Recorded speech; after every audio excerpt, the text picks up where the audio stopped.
Borgo San Sepolcro, une petite ville située aux confins de la Toscane et de l'Ombrie, non loin d'Arezzo. En 1304, le conseil de la commune décide d'élever un maître-autel dans l'église du couvent franciscain, en hommage à un moine qui vient de mourir, Ranieri Rasini. Ranieri est l'objet d'un culte populaire fervent. On lui prête plusieurs miracles.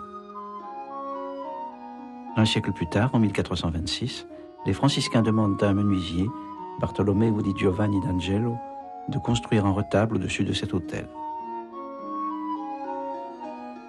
4 ans après, les moines qui avaient pris livraison des panneaux de bois du retable envoient chercher à la ville voisine d'Anghiari le peintre Antonio di Giovanni et lui demandent de peindre l'une des faces. Le travail ne fut jamais exécuté. En 1437, les moines convoquent alors le plus réputé des peintres siennois, Stefano di Giovanni, qui, à partir du XVIIIe siècle, sera surnommé Sacetta. Il a peint pour la Corporation des artisans de la laine un grand polyptyque aujourd'hui dispersé,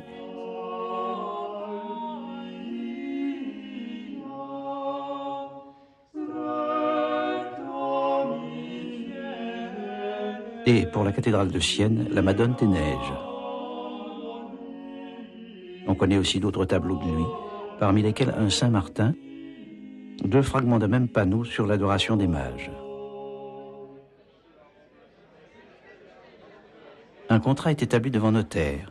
Le peintre s'engage à fabriquer un tableau sur bois de même largeur et hauteur que celui qui se trouve déjà placé et enduit sur le maître-autel. Il s'engage aussi à le peindre sur l'un et l'autre côté, à le livrer dans un délai de 4 ans et à venir lui-même le mettre en place.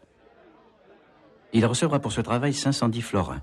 C'est la somme la plus élevée jamais payée pour une œuvre peinte à cette époque. Sienne, commune libre depuis plusieurs siècles, est alors l'un des foyers artistiques les plus actifs d'Italie. Les franciscains de Borgo avaient sans doute en tête des précédents siennois fameux. La Maesta, peinte par Duccio pour le maître-autel du dôme de Sienne, 1311.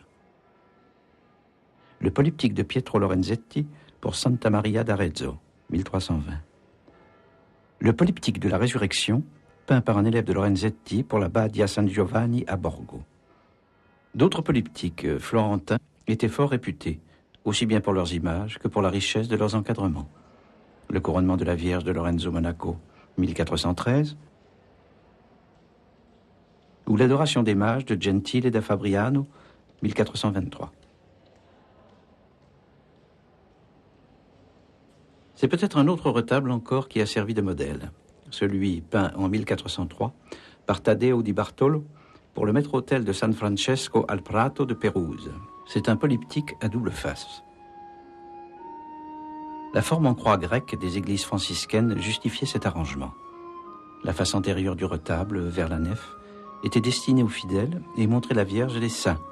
La face postérieure, vers le chœur, était destinée aux moines et montrait Saint François et d'autres saints. En moins de 2 siècles, Saint François d'Assise est devenu le saint le plus populaire de la chrétienté. En cette époque où peu de gens savent lire, l'ordre religieux qu'il a fondé s'entoure de peintres qui diffusent partout sa légende en images. L'élaboration des polyptyques était très longue. Préparation des panneaux de peuplier, mise en place de fragments de tissu sur les défauts du bois, couches d'enduit successives à base de gypse, polissage très fin, décoration des encadrements, gravure au stylet, mise en place du bol d'Arménie, pose de feuilles d'or ou d'argent, brunissage de l'or, tracé des auréoles et décoration au poinçon, dessin au fusain, broyage des pigments à l'eau, mélange au blanc de plomb pour certains pigments, puis au jaune d'œuf qui servait de liant. Peinture par petites touches parallèles et par couches successives. Toutes ces opérations mobilisaient souvent autour du peintre plusieurs assistants et devaient se poursuivre sur de nombreuses saisons. Il fallut 7 ans à Sacetta pour achever son polyptyque qu'il ne va mettre en place qu'en juin 1444. Un retable à double face pesait lourd. La prédelle qui servait de soubassement devait donc être large et solide. Elle montrait de 3 à 5 scènes. Un panneau central élevé était encadré de panneaux latéraux. Comme dans de nombreux retables, la jointure entre les panneaux était cachée par des colonnettes.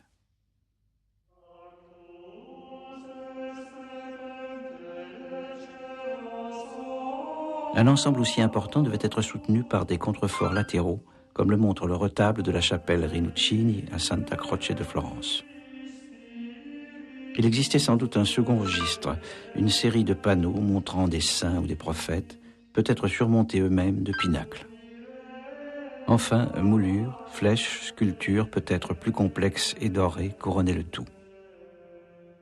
Et les passages de chaque côté de l'autel étaient fermés par des rideaux. Aucune description du retable en place n'a été retrouvée. Les archives nous apprennent seulement qu'il fut démantelé à partir de 1578 afin d'installer un tabernacle sur l'autel. En effet, l'évêque visite le couvent de San Francesco en juillet 1583 et dans sa visite pastorale mentionne deux figures, Saint Jean l'Évangéliste et Saint Antoine de Padoue, présentes dans la chapelle de la Nativité de la Vierge, et une figure de la Vierge sur l'autel de l'Assomption. Un prêtre, Giovanni Antonio Castiglione, décrit en 1622 trois scènes de la prédelle antérieure, des épisodes mettant en scène Ranieri Rasini. En 1810, les fragments du polyptyque sont vendus. Au cours du XIXe siècle, ils passent de main en main. Bernard Berenson, américain d'origine lituanienne, a fait de brillantes études à Harvard. Il se passionne pour l'attribution des tableaux. Il devient un grand collectionneur. Dans sa villa Itati, près de Florence, il rassemble des manuscrits arabes, des bronzes chinois ou des tableaux de primitifs italiens. En 1900, Berenson achète chez un brocanteur de Florence 3 panneaux attribués à un peintre de l'école de Fra Angelico. Il les identifie aussitôt comme des sacettas provenant du polyptyque de San Sepolcro. Le premier panneau représente Saint François en gloire, reconnaissable à sa robe de bure et à ses stigmates. Le second, un moine franciscain, tenant à la main une patenôtre, une sorte de compte-prière, et sans doute Ranieri Rasini lui-même. Le troisième, Saint Jean-Baptiste, est très proche du Saint Jean-Baptiste de la Madone des Neiges.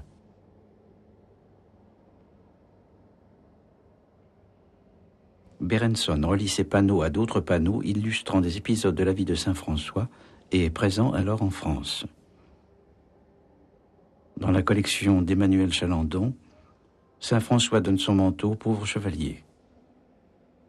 Saint François abandonne ses vêtements. La reconnaissance de l'ordre franciscain par le pape.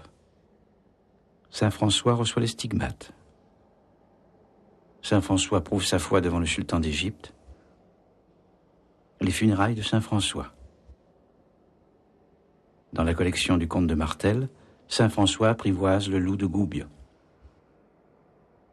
Dans la collection léguée à l'Institut de France par le duc d'Aumale et déposée à Chantilly, le mariage mystique de Saint François avec la pauvreté. En 1925, un collectionneur et marchand britannique achète les 6 panneaux de la collection Chalandon et l'année suivante le panneau de la collection Martel. Il les revend en 1927 à un collectionneur américain qui, en 1934, les cède à la National Gallery de Londres. En 1951, 3 autres panneaux sont localisés dans une collection française de la région de Bordeaux. Ils entrent au Louvre en 1956. Il s'agit de Saint Jean l'Évangéliste, livre et plume en main.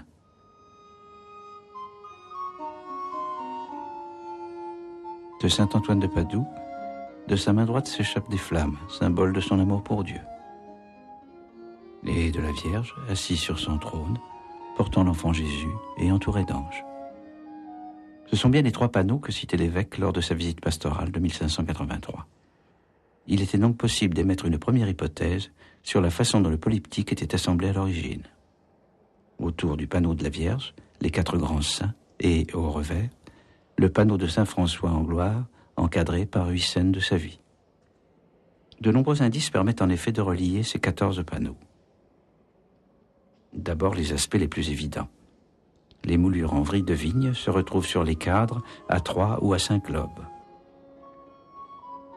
Ensuite, la coïncidence de forme et de dimension entre les 2 grands panneaux centraux.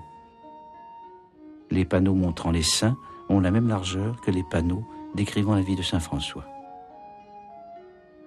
Sur chaque face, les traces des chapiteaux des colonnettes qui soudaient les panneaux coïncident 2 à 2. En additionnant les largeurs du panneau central et celles des 4 panneaux adjacents, on obtient une dimension qui, à 2 cm près, est celle du maître-autel de San Francesco. Le mode de traitement des visages, des yeux, des oreilles, celui des mains et des pieds, le rendu des étoffes se retrouve d'un panneau à l'autre. Détail parmi bien d'autres, la couleur framboise des corniches dans les architectures. En 1960, on propose d'assimiler 3 petits panneaux du musée de Detroit à des éléments de la prédelle postérieure. Il s'agit de 3 moments de la Passion du Christ. La veillée au mont des Oliviers,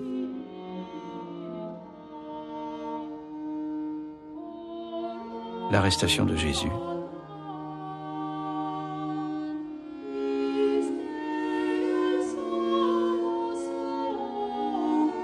et un épisode du chemin de croix.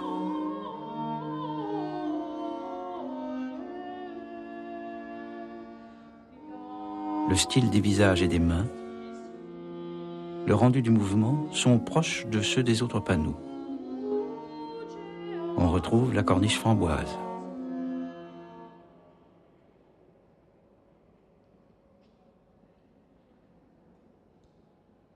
Un petit panneau du musée de Berlin correspond à la description d'une des scènes de la prédelle faite par Castiglione en 1622.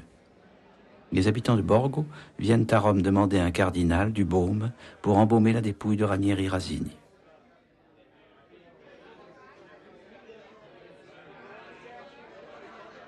Celui-ci vient justement d'apparaître en rêve au cardinal malade. C'est aussi le cas pour un second panneau qui entre au Louvre en 1965. Ranieri délivre des pauvres gens enfermés dans une prison de Florence.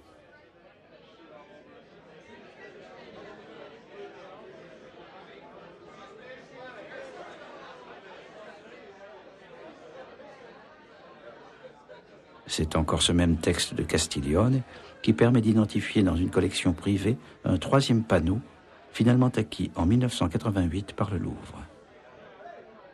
Ranieri montre aux moines assemblés l'âme d'un avare du village de Citerna, emporté par les démons.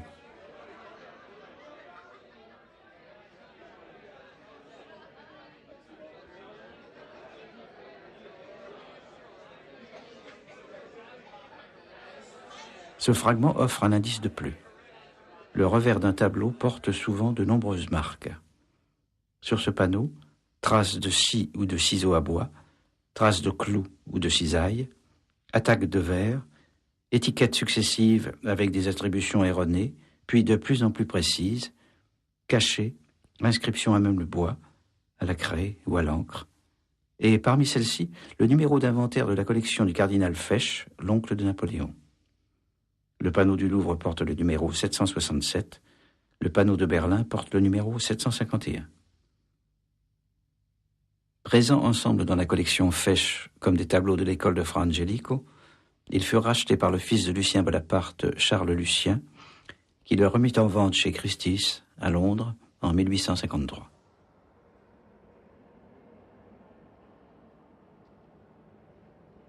D'autres fragments, qui possèdent le même type de décoration, ont été proposés.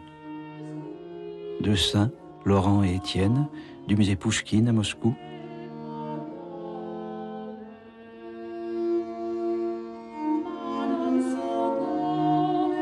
et un Saint-Christophe exposé à Assise. Il était d'usage de faire figurer les saints patrons des commanditaires.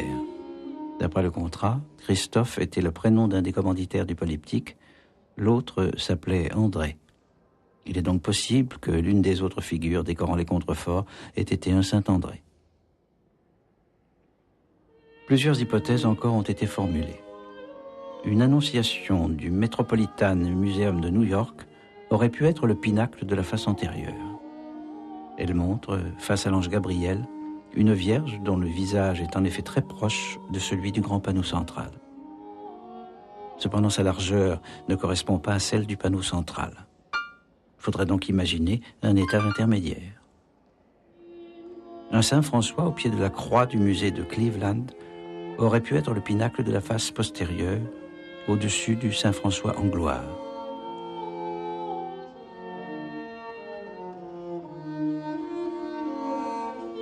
Pour les mêmes raisons, il appelle un étage intercalaire. Un Saint-Augustin d'une collection privée de New York a été proposé comme pièce d'un second registre.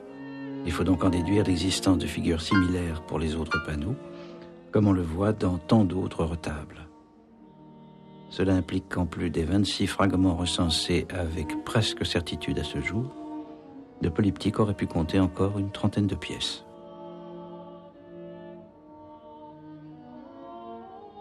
Tous les fragments retrouvés et conservés dans les musées forment un grand puzzle qu'il est possible aujourd'hui de reconstituer.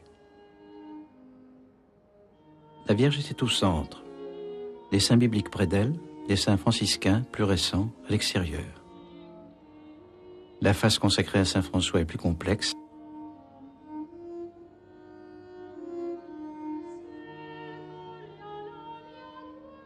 Les 7 panneaux de la National Gallery sont actuellement disposés en 2 groupes, un de 4 et un de 3. Les cadres rectangulaires sont en bas, les cadres à angle rabattu en haut. Lors de leurs diverses reventes, avant d'être achetés par le musée en 1934, les panneaux ont été séparés de leurs cadres, découpés au ras de la surface peinte, amincis et parquetés. Ils ont été replacés dans des cadres modernes, en gardant toutefois les écoinçons des panneaux anciens, rectangulaires ou à angle rabattu. Cette mise en place semble avoir été faite au hasard, si bien qu'il n'existe plus d'indice indiscutable de la situation des panneaux dans le polyptyque. Le tableau de Chantilly, lui, est resté intact. Le panneau est indissociable de son encadrement. Celui-ci est rectangulaire. Il devait donc se trouver en bas. Et en effet, au cours de la restauration, en 1969, on constata que le panneau était criblé de petits éclats de cire, preuve de sa présence assez bas sur l'autel, à hauteur des chandeliers. L'hypothèse de rangement la plus banale est évidemment l'ordre chronologique.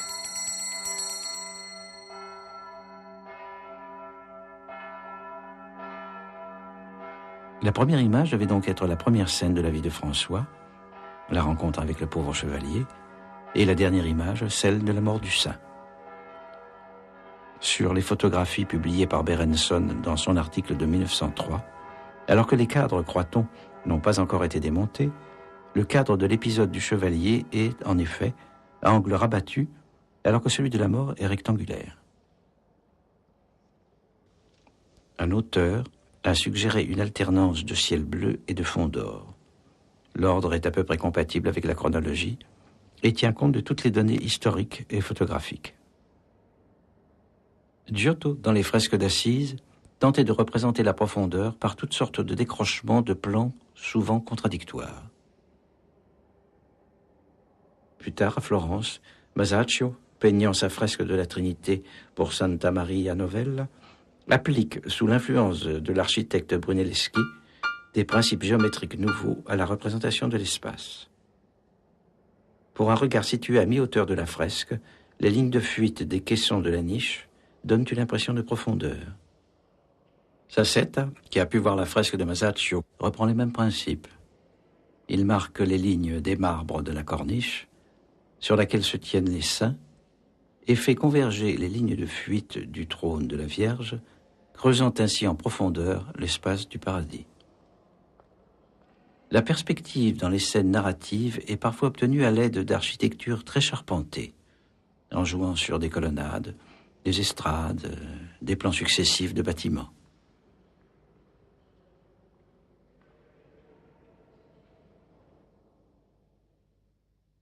Le peintre fait dialoguer le proche et le lointain. Le cheval attentif et ses semblables minuscules au bout de la route. Des gouttes de sueur et de sang du Christ en prière et la silhouette de Judas au loin.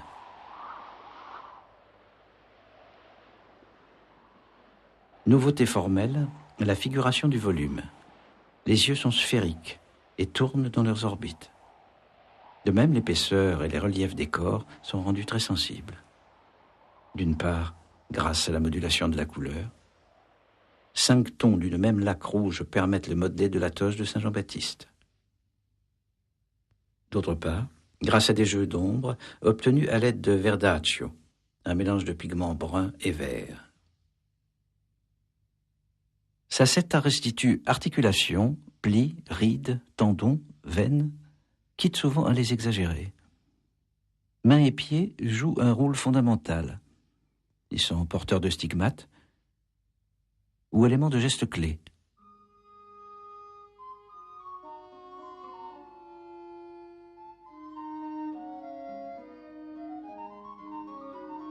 Le mouvement jaillit de partout.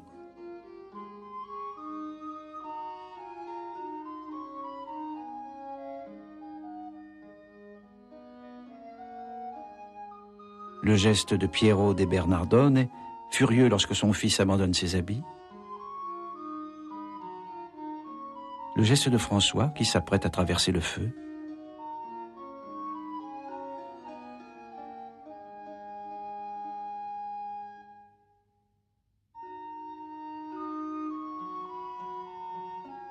La fuite éperdue des apôtres au mont des Oliviers.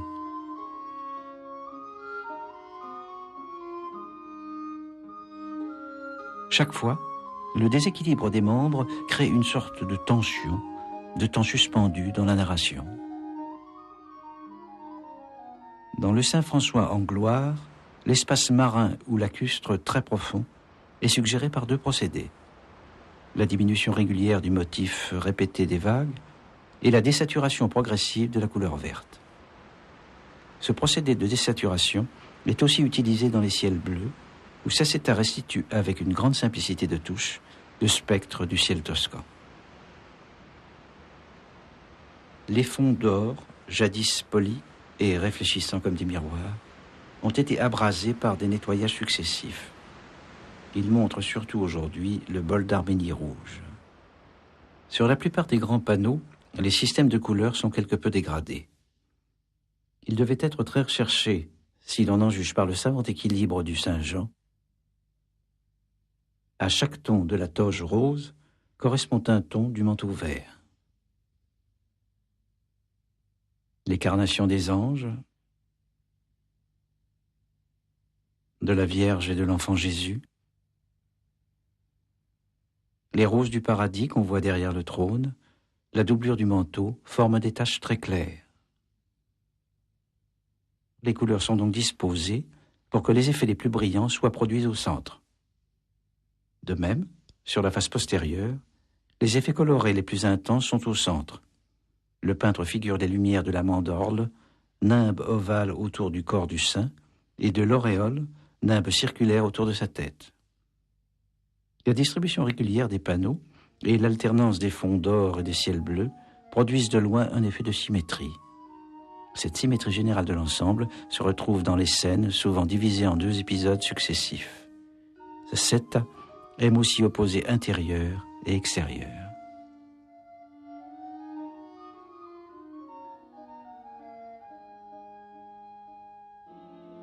Le polyptyque de Sacetta forme un réseau complexe d'images.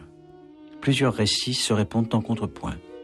Première histoire, celle de la vie et de la passion du Christ, telles qu'elles sont annoncées par saint Jean-Baptiste et rapportées par les évangélistes.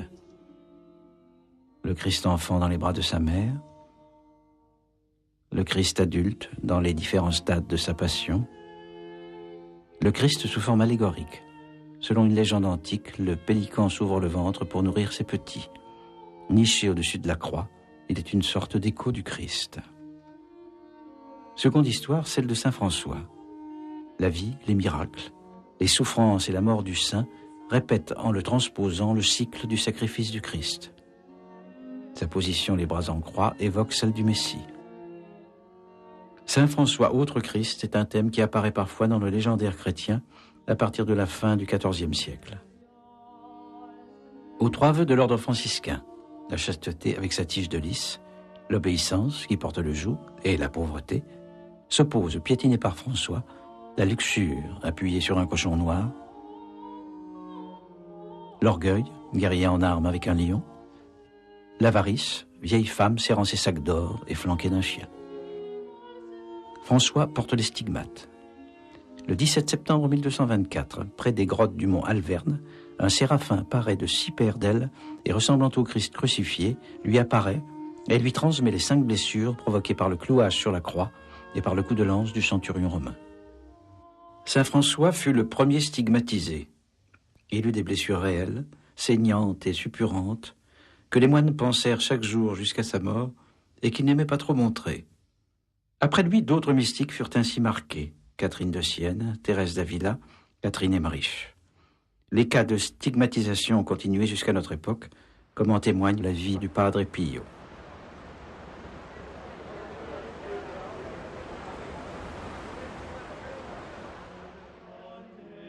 Troisième histoire enfin, celle de Ranieri, qui reprend à une échelle plus modeste la vie pauvre et les miracles de saint François d'Assise.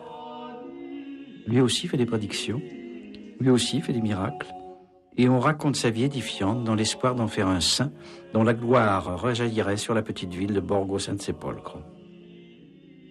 La mise en scène entremêle toutes ces histoires. Tendu, le front crispé, la bouche ouverte, saint Jean-Baptiste parle à Ranieri et lui montre la scène centrale. Ranieri regarde donc vers la Vierge et l'enfant. De la même façon, le regard des anges, comme celui de l'évangéliste, converge vers la Vierge et l'enfant. Mais la Vierge et l'enfant regardent l'Évangile que tient saint Jean. Saint Antoine de Padoue, lui, regarde vers l'extérieur, c'est-à-dire vers les fidèles, comme s'il les conviait à participer à la scène qui se joue là. L'autre face, réservée aux moines franciscains, offrait à leur méditation les étapes de l'ascèse de leur saint fondateur.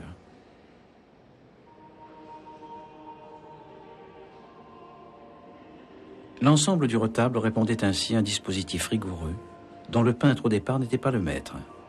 Les commanditaires provinciaux de San Sepolcro restaient attachés à une forme archaïque, leur retable gothique à compartiments séparés.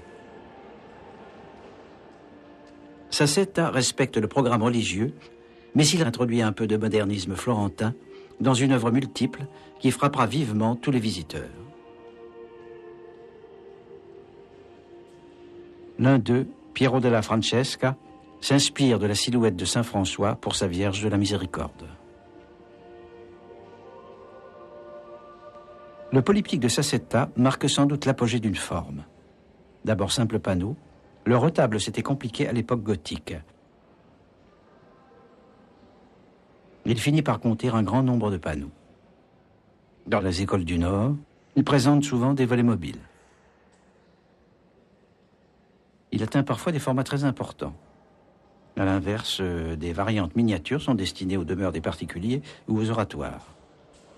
À la fin du XVe siècle, le retable se simplifie. Il connaît quelques regains, ça et là, puis il décline. Pourtant, le polyptyque, comme forme artistique, a continué à hanter les peintres.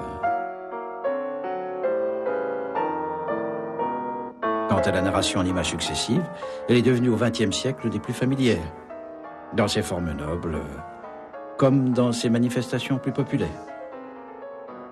D'ailleurs, le merveilleux du Moyen-Âge survit souvent dans des histoires mettant en scène des personnages et des accessoires très semblables.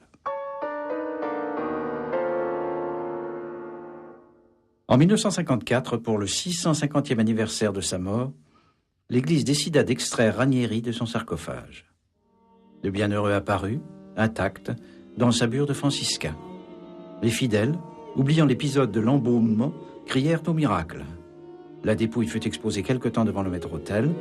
Il y eut, dit-on, de nouveaux miracles. Un seul était à tout jamais hors de portée même du plus saint des hommes.